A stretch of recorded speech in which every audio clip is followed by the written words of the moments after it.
Radical axis एक ऐसे point का लोकस होता है जहां से दो गिवन सर्कल्स पे टेंजेंट्स का लेंथ इक्वल आता है, ठीक है। इसके अलावा उसमें हमने जो जो चीजें अभी तक कल की क्लास में हमने देखी थी, उसमें से एक चीज थी कि किसी अगर दो रेडिकल एक्सिस की equation S1 minus S2 equal 0, मतलब दोनों सर्कल की इक्वेशन को सब्ट्रैक्ट करना होता है, जहाँ पे x स्क्वायर और y स्क्वायर दोनों कोफिशिएंट 1 होना चाहिए, ठीक है। उसको सब्ट्रैक्ट करके जो लाइन की इक्वेशन आती है वो आपकी रेडिकल एक्सिस हो जाती है। उस पे लाई करने वाले हर पॉइंट से अगर मैं सर्कल पे टेंजेंट बनाता हूँ, ठीक है, अगर वहां से टेंजेंट बन सकता है तो टेंजेंट का लेंथ दोनों सर्कल पे क्या आएगा, सेम लेंथ का आएगा, ठीक है। हमने दूसरी चीज देखी थी कि रेडिकल एक्सिस कॉन्सेंट्रिक सर्कल के लिए पॉसिबल नहीं होगा। दूसरी तीसरी चीज हमने जो देखी थी कि रेडिकल एक्सिस जो रहेगा वो लाइन जॉइनिंग द सेंटर्स के हमेशा परपेंडिकुलर होगा, ठीक है। तीसरी चीज हम लोगों ने देखी थी कि जो हम लोग जाते जाते हम लोगों ने बात करी थी कि अगर दो सर्कल्स हैं,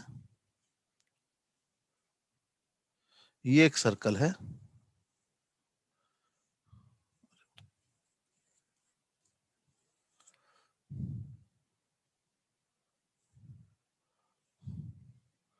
एक दूसरा सर्कल है,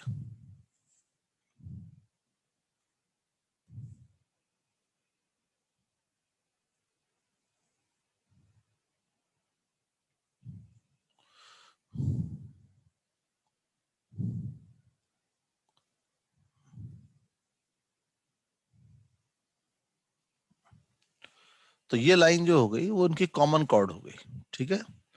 तो ये जो कॉमन कॉर्ड होगी वो अगर दो सर्कल इंटरसेक्ट कर रहे हैं तो उनकी कॉमन कॉर्ड जो होगी वही रेडिकल एक्सिस हो जाएगी।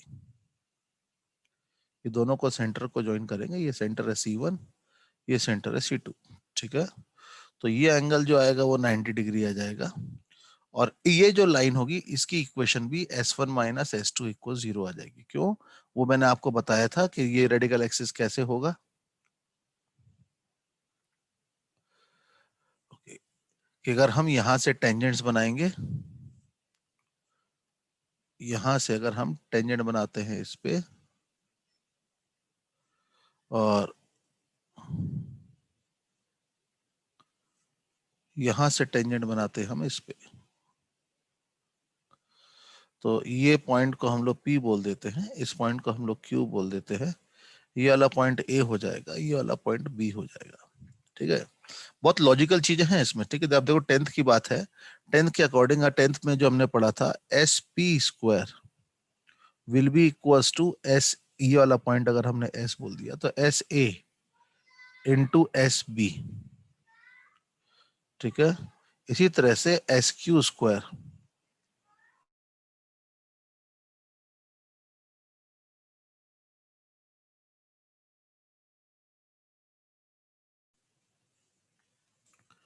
SQ स्क्वायर जो होगा that will be equals to also SA equals to SA into SB।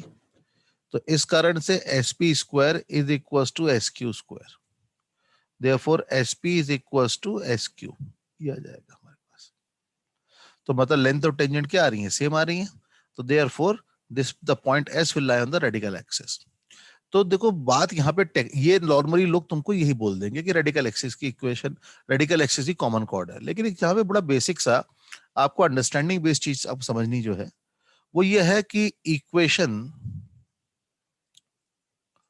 Of radical axis ये भी S1 माइनस S2 इक्वल 0 आएगा, और क्योंकि यही लाइन कॉमन कॉर्ड हो रही है तो इक्वेशन ऑफ कॉमन कॉर्ड, कभी आपको कॉमन कॉर्ड की इक्वेशन निकालनी है तो equation of common chord will also be S1 minus S2 equal 0, जहां पे S1 ये इक्वेशन है और S2 ये इक्वेशन है, ठीक है। लेकिन समझिएगा कि जो पॉइंट कॉमन कॉर्ड पे आएंगे वो रेडिकल एक्सिस पे नहीं आएंगे, और जो रेडिकल एक्सिस पे आएंगे वो कॉमन कॉर्ड पे नहीं आएंगे। बोलो सर कैसी बात कर रहे हो, एक ही इक्वेशन बोल रहे हो, ठीक है। तो ये समझिए कि ऐसा मैं क्यों बोल रहा हूँ, रीजन क्या है उसके पीछे, ठीक है।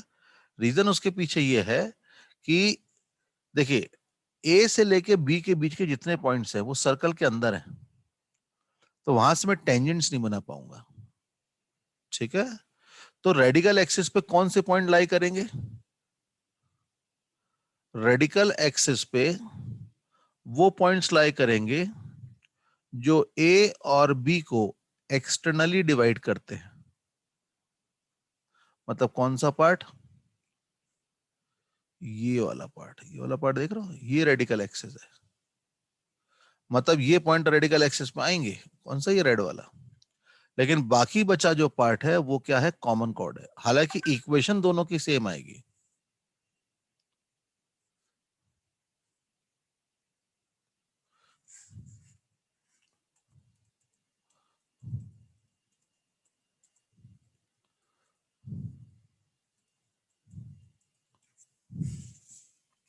ठीक है, इक्वेशन दोनों की सेम आएगी, लेकिन जो पॉइंट्स रेडिकल एक्सिस पे हैं वो कौन से? सिर्फ ये एक्सटर्नल वाले। और कॉमन कॉर्ड पे कौन से पॉइंट है, ये बहुत लोगों को, कई को पता ही नहीं होता है। ठीक है, कॉमन कॉर्ड पे जो पॉइंट होते हैं वो पॉइंट्स होंगे जो ए और बी को कैसे डिवाइड करेंगे? इंटरनली। समझ में आया? क्या ये बात सबको क्लियर, बच्चों बताओ? Yes sir. Yes sir. Okay, तो इस कारण से हम लोग ये, हम यहाँ पे तो रेडिकल एक्सिस हम बेसिकली पढ़ते ही क्यों है? हम पढ़ते ही कॉमन कॉर्ड के लिए, कॉमन कॉर्ड की इक्वेशन निकालनी है तो हम इसको यूज करेंगे। ठीक है ना? तो एक तो ये बात हो गई। ठीक है, अब लेकिन सर्कल की पोजीशंस तो और भी हो सकती हैं। ठीक है ना? और कौन कौन सी पोजीशंस हो सकती हैं? सर्कल की पोजीशंस ऐसी, मतलब जो स्टैंडर्ड पोजीशंस हैं वो कैसी कैसी होंगी? कि मान लीजिए एक सर्कल ये था, ठीक है ना, और दूसरा सर्कल आपका ऐसा आ गया, ये सर्कल इसको ऐसे एक्सटर्नली टच कर रहा है। ठीक है, या फिर, अरे यार,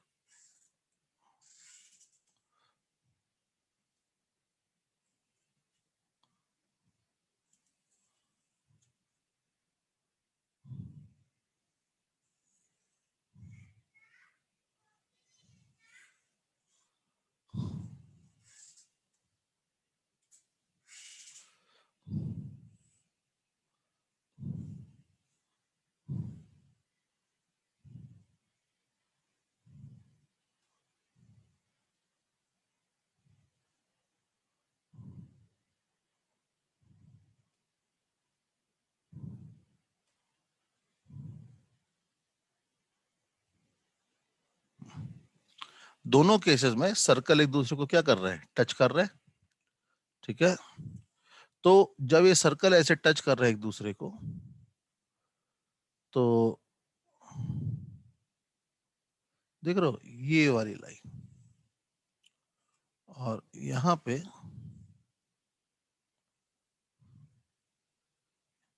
जो कॉमन पॉइंट है ना, जहां पे दोनों एक दूसरे को टच कर रहे हैं, उस पे दोनों पे से टेंजेंट बनेगा। तो जब टेंजेंट बनेगा तो आप यहां पे ऑब्जर्व करो कि यहां से मैंने ऐसे एक टेंजेंट बनाई। ठीक है, मैं इसको थोड़ा कलर दूसरा दे देता हूँ, ये दे देता हूँ। फिर यहां से मैंने इस पे भी टेंजेंट बनाई। ठीक है, अब ये जो दोनों टेंजेंट वाले पॉइंट है, ये ध्यान दो कि ये वाला पॉइंट अगर P होगा, ये S है, ये A हो गया, ये B हो गया, तो बताओ ऐसे इक्वल्स टू एस बी होगा कि नहीं होगा? Because the length of the tangent drawn from external point और ऑफ इक्वल लेंथ, ये वाला लेंथ और ये वाला लेंथ इक्वल आने वाला है। और इस कारण से हम लोग क्या बोल सकते हैं कि AS equals to S P, but we also know that that is equals to S B, therefore AS equals to S B. तो इस टेंजेंट का हर पॉइंट से जो दोनों सर्कल पे टेंजेंट आ रहे हैं, वो दोनों का टेंजेंट का लेंथ क्या आ रहा है? सेम आ रहा है। ठीक है, इसी तरह से यहां से भी देखो, सेम लॉजिक यहां पे भी एप्लीकेबल होगा।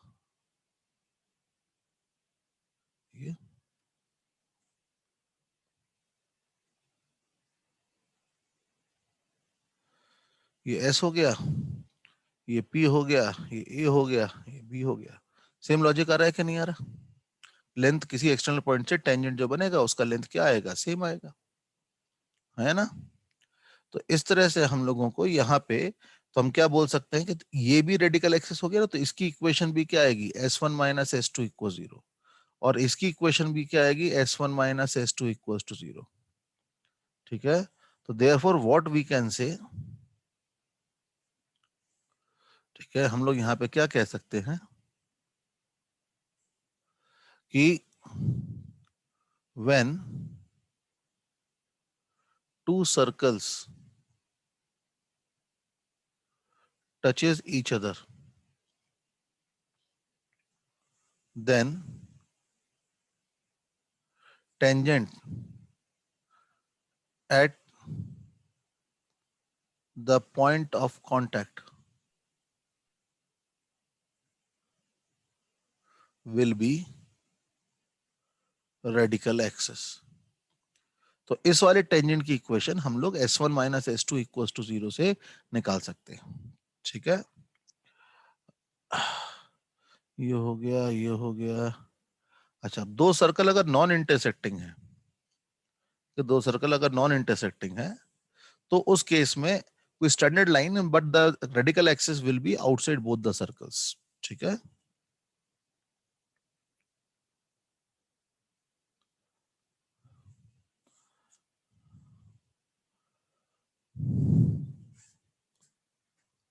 जैसे मान लीजिए दो सर्कल थे,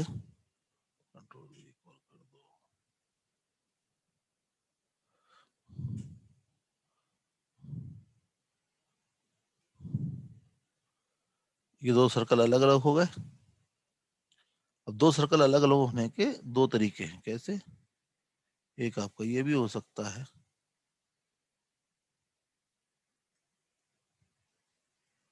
ऐसे।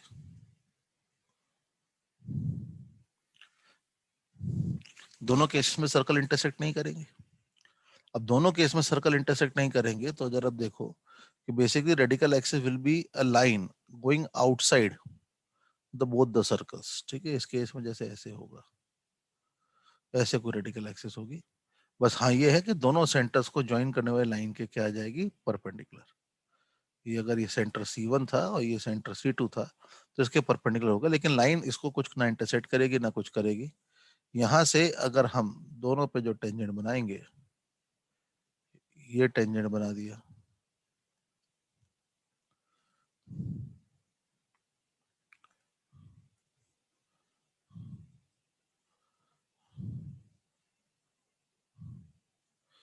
तो ये लाइन कुछ नॉन स्टैंडर्ड लाइन रहेगी। इसकी इक्वेशन आप simple s1 minus S two equals to 0 से निकाल, मतलब ये अलग रेडिकल एक्सिस अलग हो जाएगी, वो टेंजेंट वेंजेंट जो है वो बिल्कुल अलग हो जाएंगे। तो इसका मतलब ये हुआ कि अगर दो सर्कल इंटरसेक्ट नहीं करते तो radical axis will be a line, ठीक है। रेडिकल एक्सिस एक लाइन होगी जो दोनों लाइंस, दोनों सर्कल के बाहर होगी।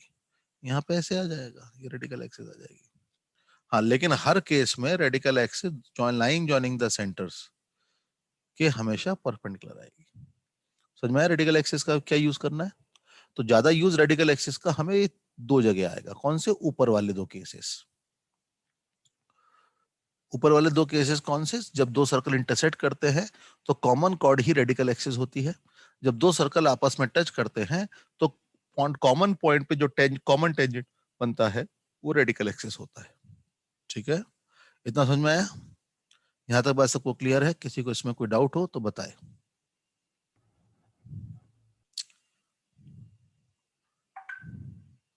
बोलने में शर्म आती हो तो आप चैट पे भी लिख सकते हैं। Sir, could you scroll down for a minute? यशो,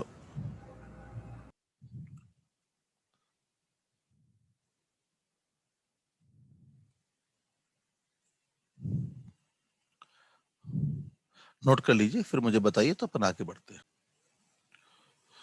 तो ये दो सर्कल है, एक सर्कल का सेंटर C1 है, दूसरे सर्कल का सेंटर C2 है। तो ये C1 और C2 को ज्वाइन करने वाली लाइन, ये दोनों जहां इंटरसेक्ट कर रहे थे पॉइंट ए से अगर हम C1 को ज्वाइन करते हैं और पॉइंट ए से हम लोग C2 को ज्वाइन करते हैं,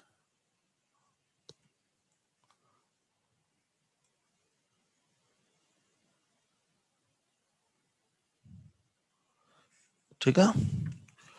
तो ध्यान दो, ये क्या होगा, this will be the radius R1 and this will be the radius R2।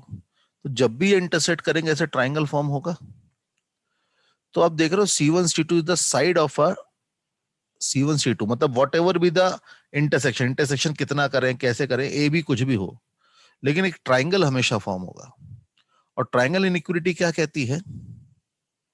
ये ट्राइंगल इनइक्विटी कहती है कि C1 C2 distance between the centers are any side of the triangle is always less than the sum of the other two side but greater than the difference of the sides. तो दो circle अगर intersect कर रहे हैं तो ये होना इसके लिए अति आवश्यक है। तो अगर कोई बोले कि दो सर्कल दो पॉइंट पे इंटरसेक्ट कर रहे हैं तो उसकी कंडीशन क्या होगी? ठीक है, अब जहां तक बात ये वाली बात है कि देखो ये दोनों सेंटर्स को ऐसे हम ज्वाइन करते हैं, ये जहां टच करते हैं तो ये सेंटर C1 हो गया, ये सेंटर C2 हो गया, तो ये वाला लेंथ कितना हो गया? ये वाला लेंथ हो गया R1, ये वाला लेंथ क्या हो गया? R2। तो इस केस में C1 C2 कितना हो गया? Mod of R1 minus R2। ठीक है, और ये डिस्टेंस और कम हो जाएगा तो टच नहीं करेगा, तो मतलब इस वाले केस में C1 C2 जो होगा that will be less than mod of R1 minus R2। तो यहाँ कितने इंटरसेक्शंस है? What are the number of intersections? 0 intersections. यहाँ पे 2 डिस्टिंक्ट इंटरसेक्शंस, यहाँ पे 1। ठीक है, 1 पॉइंट।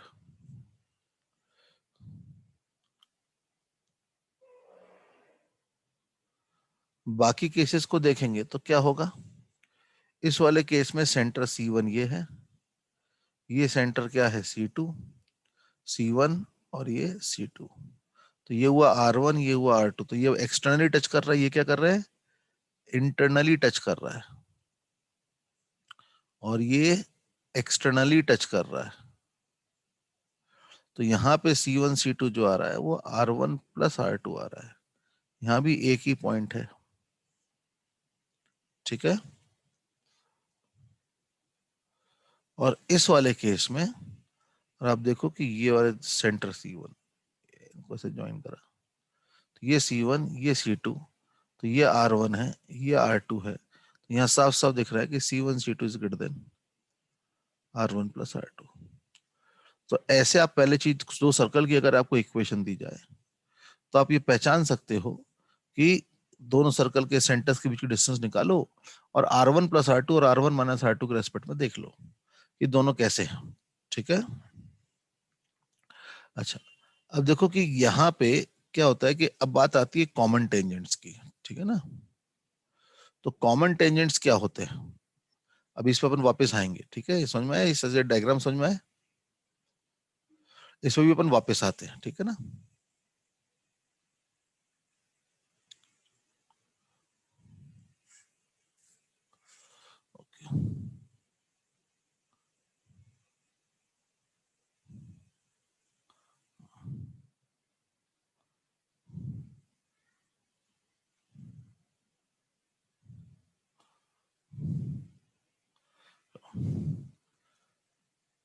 अब कॉमन टेंजेंट्स यहाँ पे जो आएंगे वो दो तरह के आएंगे।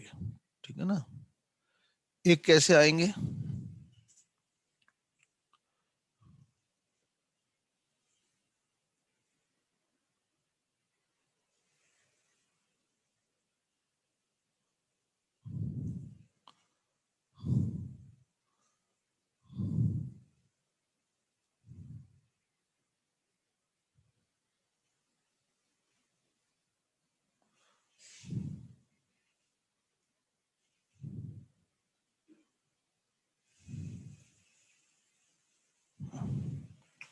एक टेंजेंट ऐसा होगा।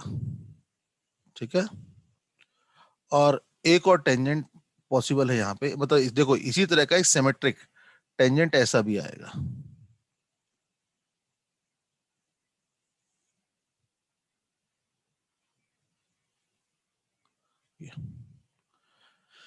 इन दोनों टेंजेंट्स में हो क्या रहा है, खास बात क्या है? इन दोनों टेंजेंट्स में ये दोनों कॉमन टेंजेंट का मतलब ऐसा एक ऐसी लाइन जो दोनों सर्कल पे टेंजेंट हो। ठीक है ना, तो ऐसी ऐसी अगर हम बात करें तो देख रहे हो ये दो टेंजेंट बन गए कॉमन टेंजेंट। तो ये दोनों कॉमन टेंजेंट जो होते हैं वो ऐसे होते हैं जहां पे क्या होता है कि दोनों सेंटर कॉमन टेंजेंट के सेम साइड पे, ठीक है, all both the centres are on the same side of the common tangent, ठीक है। ऐसे कॉमन टेंजेंट्स को हम लोग बोलते हैं डायरेक्ट कॉमन टेंजेंट्स या फिर डीसीटी, या इनको हम लोग एक्सटर्नल कॉमन टेंजेंट भी बोलते हैं,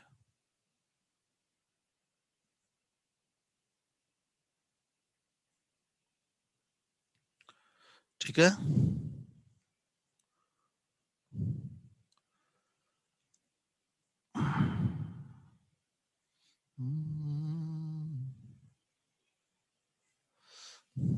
मान लो ये पॉइंट ऑफ कांटेक्ट ए था, ये पॉइंट ऑफ कांटेक्ट बी था, तो यहां पे हम लोग ये वाला सर्कल का रेडियस कम है, तो मैंने क्या करा ऐसे, ठीक है। ये 90 था, तो ये 90, तो C1A और C2B दोनों पैरेलल हो गए। तो हमने B से एक लाइन बनाई, ठीक है, जो C1 C2 के क्या थी, पैरेलल थी। तो देख रहे हो ये यहाँ पे ये डिस्टेंस R2 था, ये AC लेंथ क्या था, R1 था।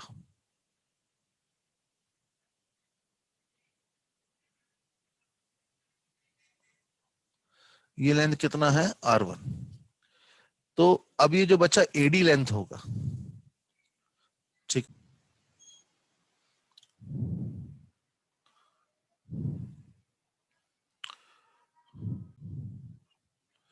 ओके। तो यहाँ पे हम लोग जो हमारी पुरानी बात है कि दो सर्कल है जिनके सेंटर C1 C2 है, रेडियस R1 R2 है। तो ये AB जो है इनकी कॉमन कलर टेंजेंट है, तो यहाँ पे C2B और C1A सेम लाइन के परपेंडिकुलर है, तो C1A और C2B दोनों पैरेलल हो जाएंगे। ये रेडियस R1 है, ये रेडियस R2 था, तो इस कारण से AD की लेंथ जो आई, AD की लेंथ जो आएगी that will B mod of R1 minus R2 आएगी। एडी की लेंथ R1 माइनस R2 आ गई, लेकिन C1 C2 अब ये ऑब्जर्व करो जरा कि यहाँ पे जो ये क्योंकि पैरेलल बनाया ना, BD is parallel to C1 C2, तो इस कारण से C1 C2 will be equals to BD। तो जो लेंथ AB है, ठीक है, length AB using Pythagoras theorem, length AB can be written as BD का square plus, sorry, BD square minus,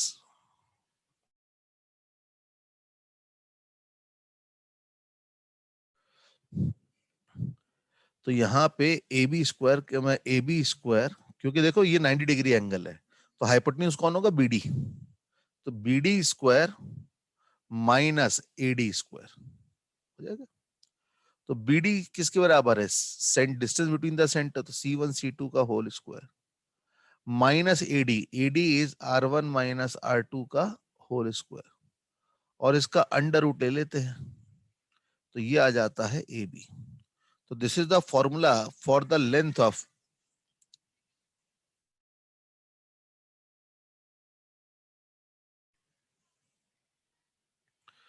तो ये जो लेंथ ए बी आया, ठीक है, this length A B is called as length of direct common tangent. ये कहलाएगा आपका length of direct common tangent, ठीक है ना।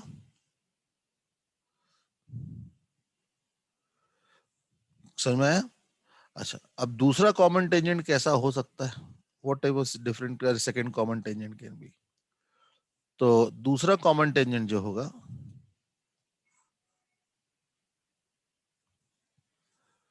इट विल बी,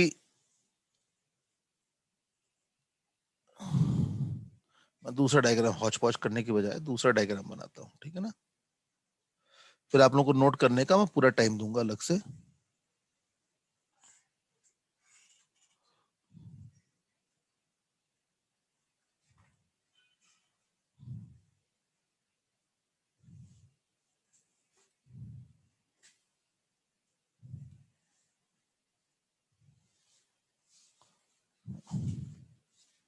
ओके,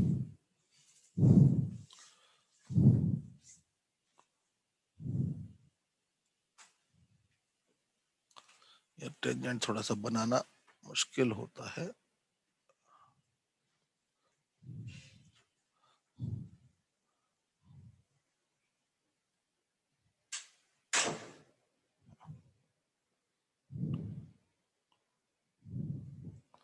ये कैसा होगा?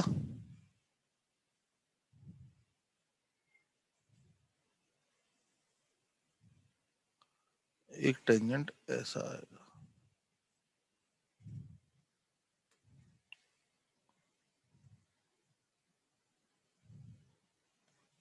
ठीक है। इन दोनों टेंजेंट्स में देखो कि जो ये पॉइंट ऑफ कांटेक्ट है ना, ये आपका लेट्स से ये C1 था और ये आपका यहाँ पे C2 था।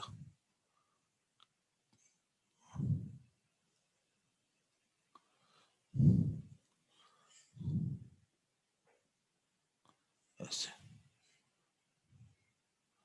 ये 90, देख रहे हो ये लाइन भी दोनों सर्कल पे टेंजेंट है, लेकिन यहाँ पे दोनों सेंटर्स जो है वो लाइन के अपोजिट साइड है।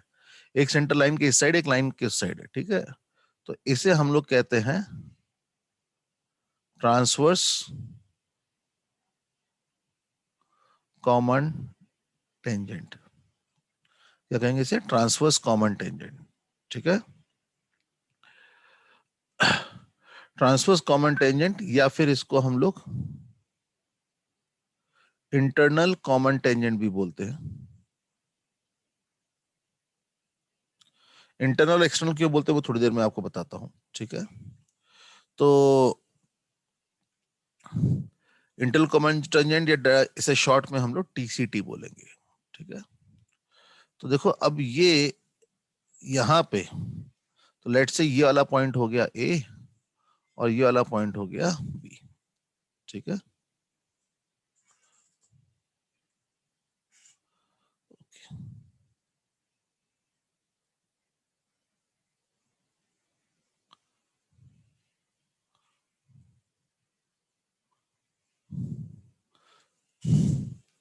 अब यहाँ पे इसको आगे से एक्सटेंड कर दीजिए ऐसे। ये हमने जो लाइन टेंजेंट था, टेंजेंट के पैरेलल एक लाइन C1 से बना दी। देख रहे हो ये लेंथ R1 है, ये भी 90 है, तो ये लेंथ भी R1 आएगा। और ये वाला लेंथ कितना था? R2। तो डिस्टेंस बिटवीन द, अब देख रहे हो कि ये वाला पॉइंट C1, तो इस वाले पॉइंट को मैं D बोल देता हूँ, ठीक है। तो यहाँ पे हम लोग क्या बोल सकते हैं, देख रहे हो कि ये जो AB लेंथ होगा, that will be equals to C1D, लेकिन ये एंगल 90 है, ये आपका डिस्टेंस C1 C2, और ये क्या हो गया R1 प्लस R2। तो यहां से C1D को हम लोग यूजिंग पाइथागोरस क्या लिख सकते हैं? C1 C2 का होल स्क्वायर, ठीक है। C1 C2 का whole square minus R1 plus R2 का होल स्क्वायर। पहले क्या आया था? C1 C2 का whole square minus R1 minus R2 का होल स्क्वायर, ठीक है। तो this is called as length of transverse common tangent, ठीक है। ये length of transverse common tangent कहलाएगा, ठीक है। समझ में आया सबको ये?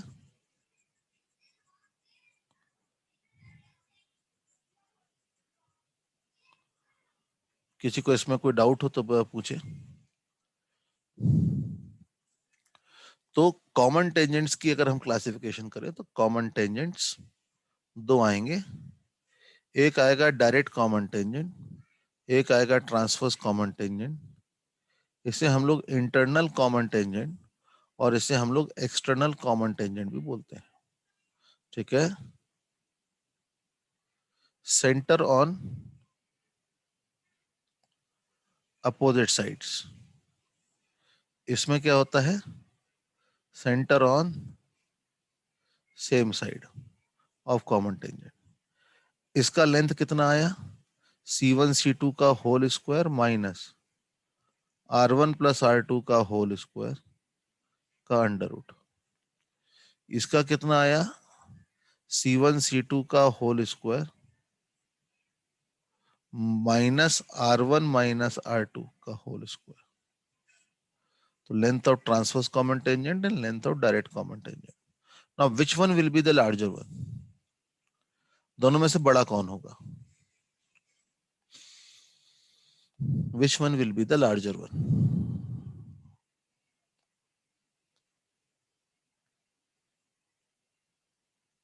डायरेक्ट, ईशानी बाकी लोगों को क्या लगता है?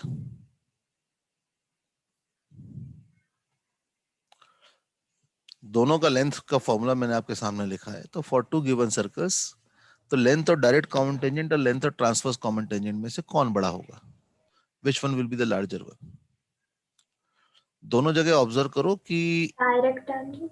हाँ, ये वाला पार्ट वैष्णवी का आंसर सही था, डायरेक्ट कॉमन टेंजेंट बड़ा होगा। क्यों? क्योंकि ये वाला पार्ट दोनों जगह सेम है, लेकिन जो सब्ट्रैक्ट होने वाली चीज है, जो चीज कम करी जा रही है, वो यहाँ बड़ी है। तो अगर बड़ी चीज, ज्यादा बड़ी चीज सब्ट्रैक्ट करोगे तो वैल्यू छोटी आएगी।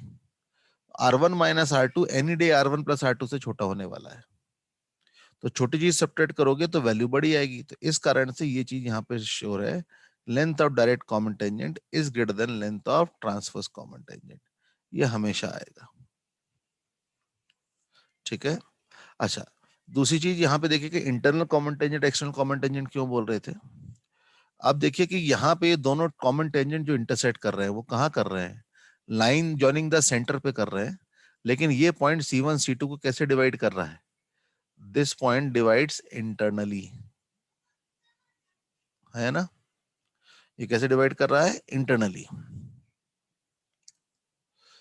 अब यही चीज अगर हम लोग ये डायरेक्ट कॉमन टेंजेंट पे वापस जाके देखें, ठीक है, ये तो आपके समझाने के लिए मैंने इसको बड़ा कर रखा था। अब इसको थोड़ा छोटा करते हैं, फिर इसको पे एनलार्ज करेंगे, है ना। ये सर्कल हो गया।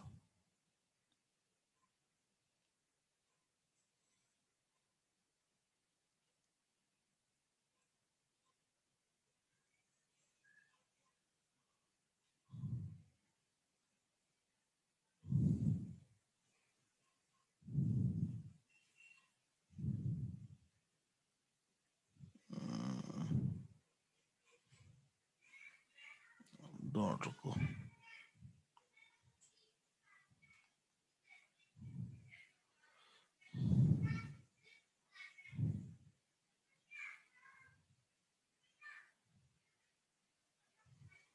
ज्यादा एक्सटेंशन करना पड़ेगा, तो इस कारण से मैं आपको ऐसे इतना छोटा करके दिखा रहा हूँ।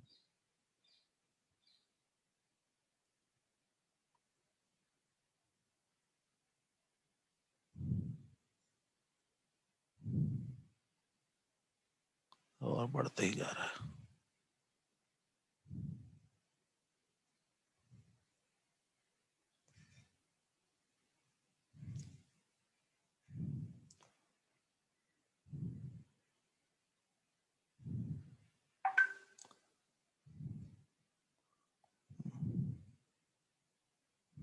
ये वाले सर्कल की दिक्कत है, ये ओवल बना हुआ है, नहीं तो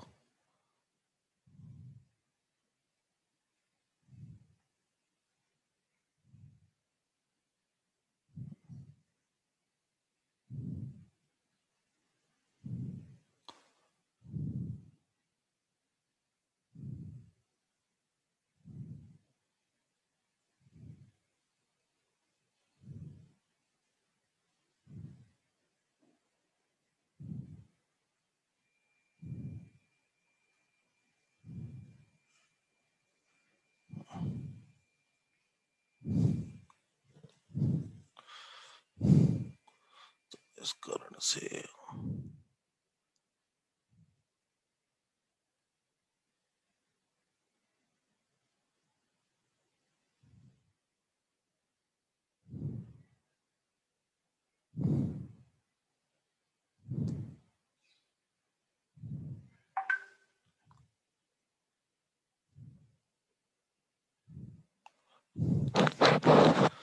ठीक है, तो अब आपको वह दिखेगा कि ये दोनों डायरेक्ट कॉमन टेंजेंट भी आगे आके इंटरसेक्ट कर रहे हैं यहाँ पे, लेकिन ये दोनों पॉइंट जो हैं, ठीक है, अगर ऑब्जर्व करोगे तो ये पॉइंट भी C1 C2 पे जो लाई कर रहा है, लेकिन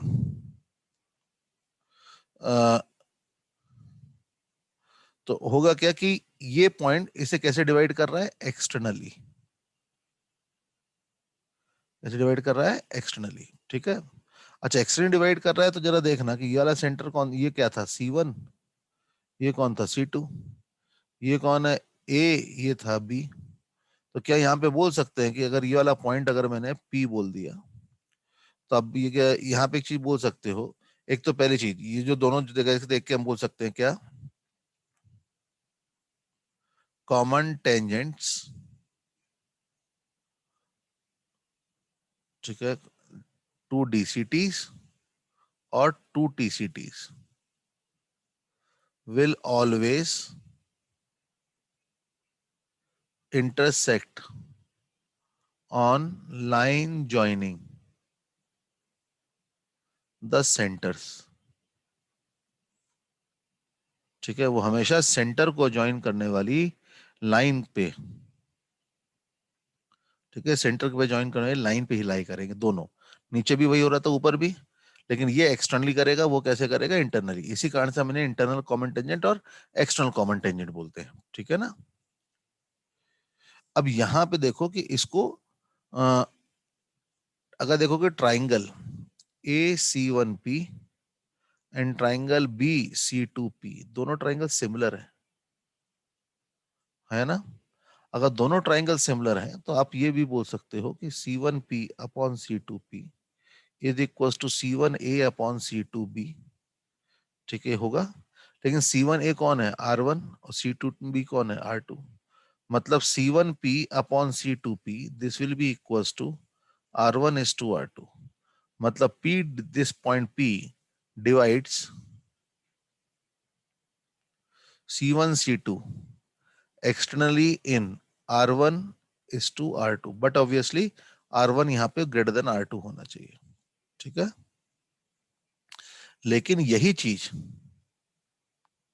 यहां जाएंगे तो आप ऑब्जर्व करो कि ये वाला एंगल सेम आएगा, ये दोनों एंगल 90 हैं, तो ये वाला पॉइंट अगर मैं P बोल दूं तो आप यहाँ पे भी वही चीज बोल सकते हो कि triangle AC1P and triangle BC2P are similar.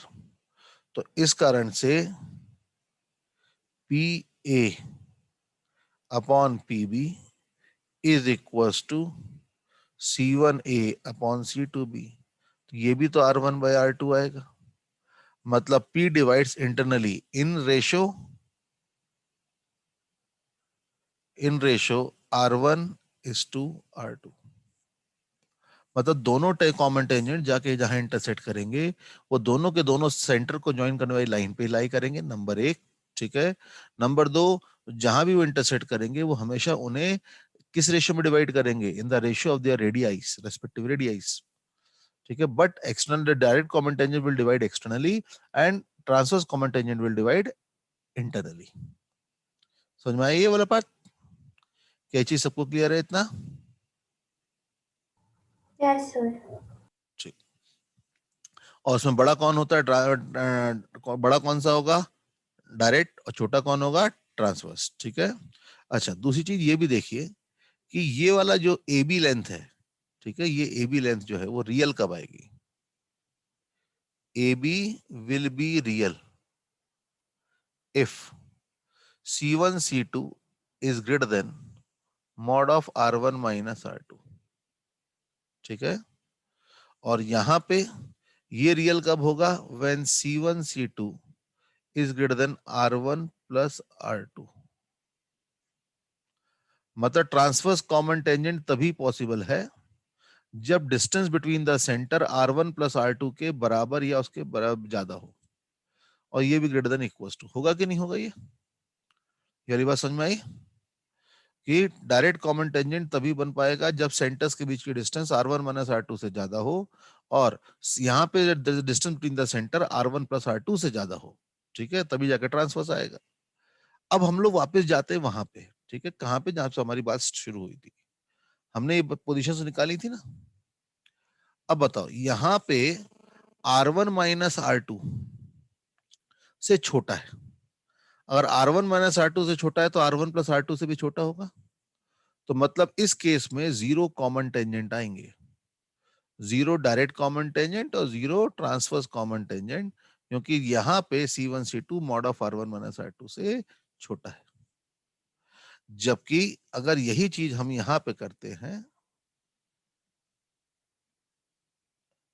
ये वाला केस, ठीक है, इस वाले केस में क्या होगा, C1 C2 is equal to R1 minus R2, तो इस कारण से सिर्फ एक ही कॉमन टेंजेंट यहां पे ऐसा पॉसिबल होगा, ऐसा।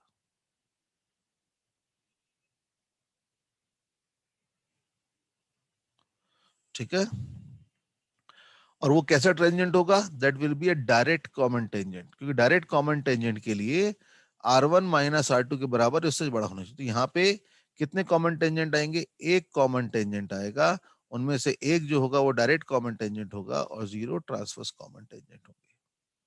लेकिन इस वाले केस में क्योंकि ये R1 माइनस R2 से बड़ा है, तो यहाँ पे दो डायरेक्ट कॉमन टेंजेंट पॉसिबल है, क्योंकि सिमेट्रिक हो गया ना ये, एक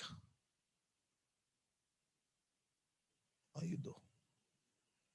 ठीक है, तो इस वाले केस में दो कॉमन टेंजेंट होंगे और दोनों के दोनों डायरेक्ट कॉमन टेंजेंट होंगे और जीरो ट्रांसवर्स कॉमन टेंजेंट होगा। ठीक है,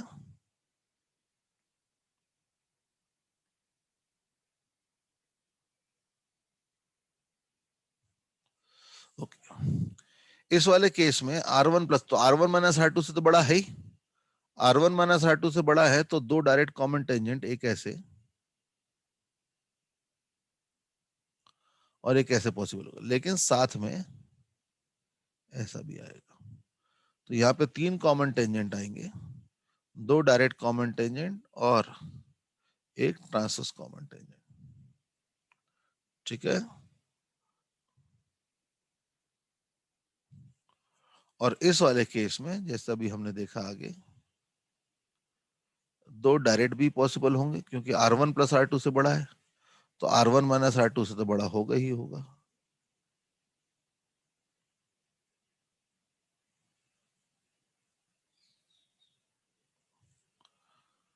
तो चार कॉमन टेंजेंट होंगे, दो डायरेक्ट कॉमन टेंजेंट और एक ट्रांसवर्स कॉमन टेंजेंट। समझ में आया?